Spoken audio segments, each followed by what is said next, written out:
Pride and Prejudice by Jane Austen. Chapter 6. The ladies of Longbourn soon waited on those of Netherfield. The visit was returned in due form.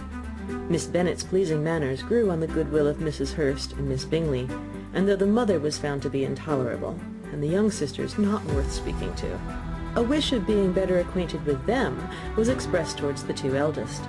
By Jane this attention was received with the greatest pleasure, but Elizabeth still saw superciliousness in their treatment of everybody, hardly excepting even her sister, and could not like them, though their kindness to Jane, such as it was, had a value as arising, in all probability, from the influence of their brother's admiration. It was generally evident whenever they met that he did admire her, and to her it was equally evident that Jane was yielding to the preference which she had begun to entertain for him from the first, and was in a way to be very much in love.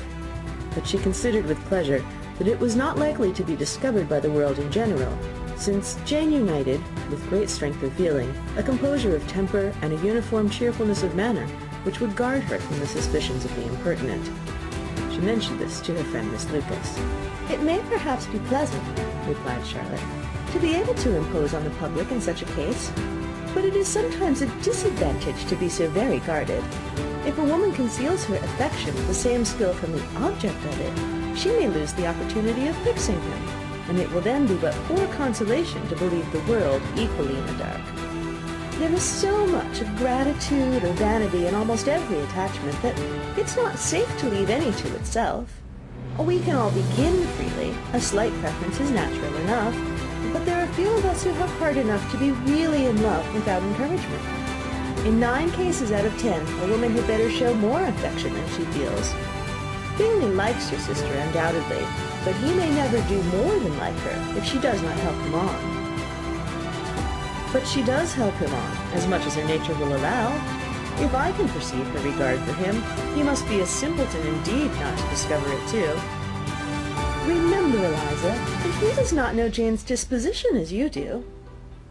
But if a woman is partial to a man and does not endeavor to conceal it, he must find it out. Perhaps he must, if he sees enough of her. But though Bingley and Jane meet tolerably often, it is never for many hours together, and as they always see each other in large mixed parties, it's impossible that every moment should be employed in conversing together. Jane should therefore make the most of every half hour in which she can command his attention. When she is secure of him, there will be more leisure for falling in love as much as she chooses." "Your plan is a good one," replied Elizabeth, "where nothing is in question but the desire of being well married, and if I were determined to get a rich husband, or any husband, I dare say I should adopt it. But these are not Jane's feelings. She is not acting by design. As yet, she cannot even be certain of the degree of her own regard, nor of its reasonableness. She has known him only a fortnight. She danced 4 dances with him at Meryton. She saw him one morning at his own house, and has since dined with him in company 4 times. This is not quite enough to make her understand his character." "Not as you represent it. Had she merely dined with him, she might only have discovered whether he had a good appetite. But you must remember that 4 evenings have also been spent together, and 4 evenings may do a great deal."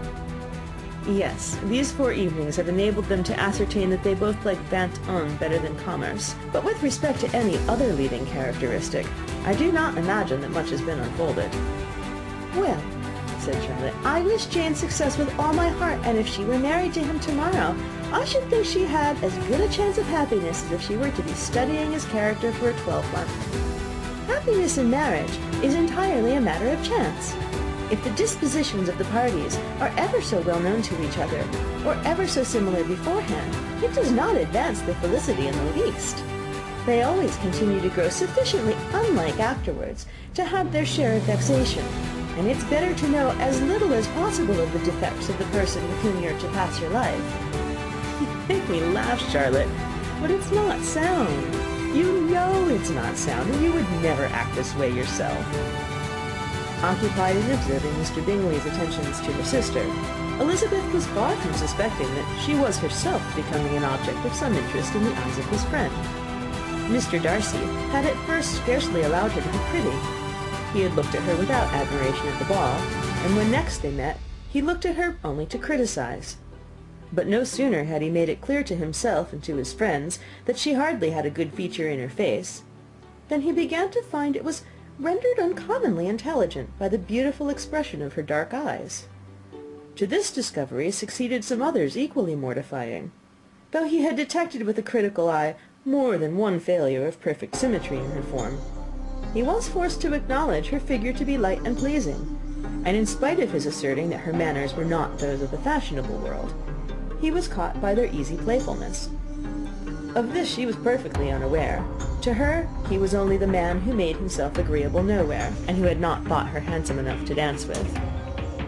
He began to wish to know more of her, and as a step towards conversing with her himself, attended to her conversation with others. His doing so drew her notice. It was at Sir William Lucas's, where a large party were assembled. "What does Mr. Darcy mean," she said to Charlotte, "by listening to my conversation with Colonel Forster?" "That's a question which Mr. Darcy only can answer. But if he does it any more, I shall certainly let him know that I see what he's about. He has a very satirical eye, and if I do not begin by being impertinent myself, I shall soon grow afraid of him."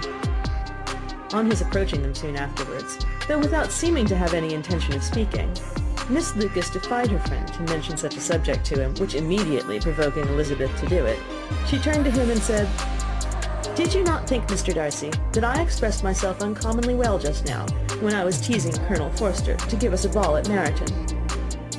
"With great energy, but it's always a subject which makes a lady energetic." "You are severe on us."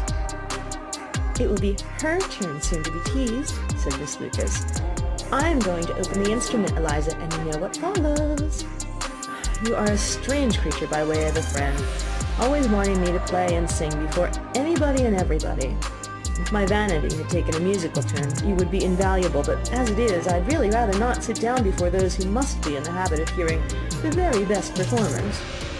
On Miss Lucas's persevering, however, she added, "Very well, if it must be so, it must," and gravely glancing at Mr. Darcy, "There's a fine old saying, which everybody here is of course familiar with, 'Keep your breath to cool your porridge,' and I shall keep mine to swell my song." Her performance was pleasing, though by no means capital. After a song or two, and before she could reply to entreaties of several that she would sing again, she was eagerly succeeded at the instrument by her sister Mary, who, having, in consequence of being the only plain one in the family, worked hard for knowledge and accomplishments, and was always impatient for display. Mary had neither genius nor taste, and though vanity had given her application, it had given her likewise a pedantic air and conceited manner, which would have injured a higher degree of excellence than she had reached. Elizabeth, easy and unaffected, had been listened to with much more pleasure, though not playing half so well, and Mary, at the end of a long concerto, was glad to purchase praise and gratitude by Scotch and Irish airs, at the request of her younger sisters, who, with some of the Lucases and 2 or 3 officers, joined eagerly in dancing at one end of the room. Mr. Darcy stood near them in silent indignation at such a mode of passing the evening, to the exclusion of all conversation, and was much too engrossed by his thoughts to perceive that Sir William Lucas was his neighbour, till Sir William thus began, "What a charming amusement for young people this is, Mr. Darcy. There's nothing like dancing, after all. I consider it as one of the first refinements of polished society." "Certainly, sir, and it has the advantage also of being in vogue amongst the less polished societies of the world. Every savage can dance." Sir William only smiled. "Your friend performs delightfully," he continued after a pause, on seeing Bingley join the group, "and I doubt not that you are an adept in the science yourself, Mr. Darcy." "You saw me dance at Meryton, I believe, sir?" "Yes, indeed, and received no inconsiderable pleasure from the sight.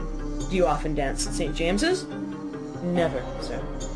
"Do you not think it would be a proper compliment to the place?" "It is a compliment which I never pay to any place, if I can avoid it." "You have a house in town, I conclude?" Mr. Darcy bowed. "I had once some thought of fixing in town myself, for I'm fond of superior society, but I did not feel quite certain that the air of London would agree with Lady Lucas." He paused in hopes of an answer, but his companion was not disposed to make any, and Elizabeth, at that instant, moving towards them, he was struck with the action of doing a very gallant thing, and called out to her, "My dear Miss Eliza, why are you not dancing?" Mr. Darcy, you must allow me to present this young lady to you as a very desirable partner. You cannot refuse to dance, I'm sure, when so much beauty is before you." And taking her hand, he would have given it to Mr. Darcy, who, though extremely surprised, was not unwilling to receive it, when she instantly drew back, and said with some discomposure to Sir William, "Indeed, sir, I have not the least intention of dancing. I entreat you not to suppose that I move this way in order to beg for a partner."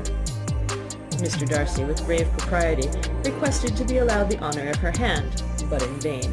Elizabeth was determined, nor did Sir William at all shake her purpose by his attempt at persuasion. "You excel so much in the dance, Miss Eliza, that it's cruel to deny me the happiness of seeing you, and though this gentleman dislikes the amusement in general, he can have no objection, I'm sure, to oblige us for 1/2 hour." "Mr. Darcy is all politeness," said Elizabeth, smiling. "He is indeed, but considering the inducement, my dear Eliza, can we not wonder at his complaisance? For who would object to such a partner?" Elizabeth looked archly and turned away. Her resistance had not injured her with the gentleman, and he was thinking of her with some complacency, when thus accosted by Miss Bingley. "I can guess the subject of your reverie." "I should imagine not." "You're considering how insupportable it would be to pass many evenings in this manner, in such society. And indeed, I'm quite of your opinion. I was never more annoyed. The insipidity, and yet the noise, the nothingness, and yet the self-importance of all these people. Oh, I would give to hear your strictures on them." "Your conjecture is totally wrong, I assure you. My mind was more agreeably engaged. I have been meditating on the very great pleasure which a pair of fine eyes in the face of a pretty woman can bestow." Miss Bingley immediately fixed her eyes on his face, and desired he would tell her what lady had the credit of inspiring such reflections. Mr. Darcy replied with great intrepidity, "Miss Elizabeth Bennet." "Miss Elizabeth Bennet!" repeated Miss Bingley. "I am all astonishment. How long has she been such a favourite? And pray, when am I to wish you joy?" "That is exactly the question which I expected you to ask. A lady's imagination is very rapid. It jumps from admiration to love, from love to matrimony in a moment. I knew you would be wishing me joy." "Nay, if you are serious about it, I shall consider the matter is absolutely settled. You'll be having a charming mother-in-law indeed, and of course she will always be at Pemberley with you." He listened to her with perfect indifference while she chose to entertain herself in this manner, and as his composure convinced her that all was safe, her wit flowed long. End of Chapter 6. Read by Kristen McQuillan, Tokyo, Japan, November 7th, 2005.